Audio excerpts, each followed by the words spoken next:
I'm Sandy Dirks, certified Prudden myotherapist, exercise therapist, and licensed massage therapist.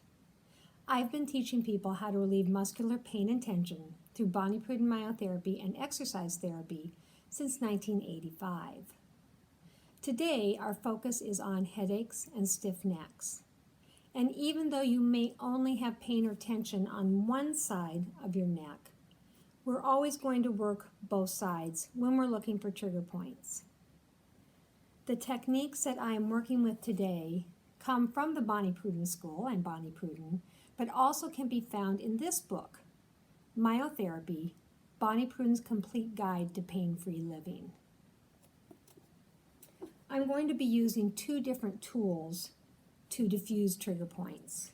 And by diffuse, remember that once again, what we're doing is we're looking for a tender place in the muscle. Once we find it, we're going to hold steady. We're going to press in very faintly until you have a little bit of pain, not a lot. And then we're going to hold it steady for 5 to 7 seconds before we go on to our next point. Nobody really knows for sure the mechanism as to why applying pressure to a sore spot or a tender spot seems to allow the muscle to release and let go, but it is the technique that we've been using since before 1985, since Bonnie first started working with these techniques in 1976. Again, we're going to look for tender spots in the muscles. We're going to hold for 5 to 7 seconds, and then we will let off. Once we've worked a certain area of the body, we'll then do a stretch or a range of motion exercise. And the tools that I'm going to be using today, I'm going to be using a Bodo.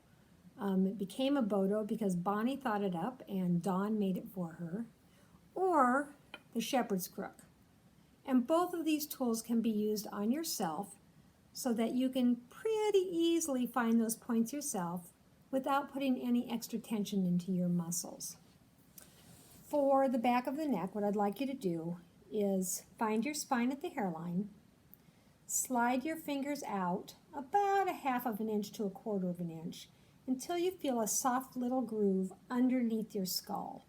That's our first point, and it is point number 66. You can certainly use your thumb or your fingers if that's enough to give you a little bit of pain when you press in. I'm going to go ahead and use my Bodo for this first point. So once again, I find my spine at the hairline. I slide out. I'm underneath the skull. Once I find that soft spot, I'm going to simply hold the Bodo steady and tilt my head back towards the tip of the Bodo until I feel something that hurts. On a scale of 1 to 10, with 1 being no pain at all and 10 being excruciating pain, I'm looking for about a 5. Once I let off, I'm going to slide down. And again, I'm halfway down the neck. I'm just going to tilt my head back towards the tip of that Bodo. We're going to hold for 5 to 7 seconds, nice and easy. And once we come off, we're going to go about 1 more inch down. This time the leverage isn't as good for me to tilt my head towards the Bodo. So I am going to tilt a little bit and then push my hand in so that the tip of the Bodo is going into the muscle until I have some pain or discomfort. Hold steady for 5 to 7 seconds, and then I'm going to let off. I'm going to take my fingertips and do a very nice, easy massage of that area. Now on the other side, I'm going to go ahead and use my shepherd's crook. And this time, so I hold the crook across my body, I'm going to take the tip of the curved part, find my spine at the hairline, slide out about 1/2 an inch to 1/4 of an inch, depending on how thick your neck is. I'm going to put the tip of the crook underneath my skull. If I want to, I can pull in and scoop up, or again, I can hold the crook steady and tilt my head back towards the tip of the crook until I have enough pressure.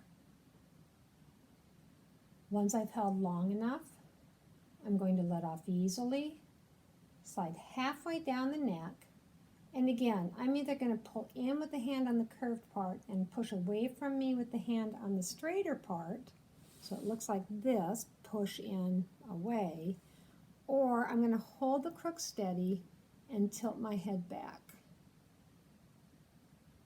My hands are not gripping tightly, they're nice and loose. Once I come off, I slide down again about another inch, so I'm just going in a straight line from that very first point, point number 66. And again, the leverage isn't as good for me to tilt my head, so I'm going to push my hand in on the curved part and then tilt away, push away with the other hand. Hold steady, and then let off easily. From here, I'm going to go, I find the top of my shoulder bone or my scapula.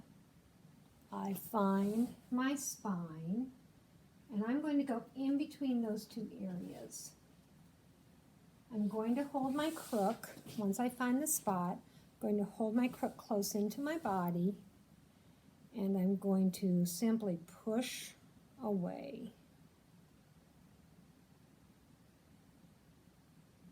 Once I found the point, I hold again for 5 to 7 seconds. I'm going to let off easily. Again, find my shoulder bone, find my scapula, the top of it, find my spine. I'm not going to press on those areas. We're just going to go halfway in between the two. Start with the crook in close to your body and simply push away. That's point number 18. From here, I'm going to do one more point on each side of the body. Halfway in between the top of my shoulder and my armpit, I'm going to go on the outside edge of my scapula or my shoulder bone. I'm going to hold the crook across my body, and I'm simply going to push away. That's always a tender point for me. We're holding steady for 5 to 7 seconds. Once we come off, I'm going to put the crook across my body the other way, halfway in between the top of my shoulder and my armpit, but on the outside edge of my scapula or shoulder bone. Once I find the point, I'm just going to push away, and that is point number 13. Once I've held that long enough, we're just going to do a range of motion exercise. So I'm going to tilt my chin down towards my chest, and I'm going to simply and easily, with my chin tucked towards my chest, look from side to side. For point 13, I'm going to put my arm out in front of me. I'm going to reach forward and then back. So we're twisting that arm forward and back, forward and back. One more time, forward and back. Let's do the other side. Forward and back, forward and back, forward and back. And one more time, forward and back. The exercise that we're going to do probably about 4 times a day, or whenever you feel yourself starting to get tight again, is called the neck rest series. And the neck rest series is, you're going to look easily from side to side 2, 4 times, 3, and 4. From here, I'm going to look down and up, and down and up, down and up. One more time, down and up. And from here, I'm going to try and touch my ear to my shoulder without bringing my shoulder up. And again, we're going to do 4 repetitions. Don't ever push it past the point of pain. If it hurts to go that far, only take it to where you might feel a little bit of a stretch, but don't push it past the point of pain. I do the trigger points. I usually work with the trigger points maybe every couple of days, but I do the range of motion exercises every day. That's our beginning for how to find trigger points that can be responsible for headaches and stiff necks. Thanks for joining me.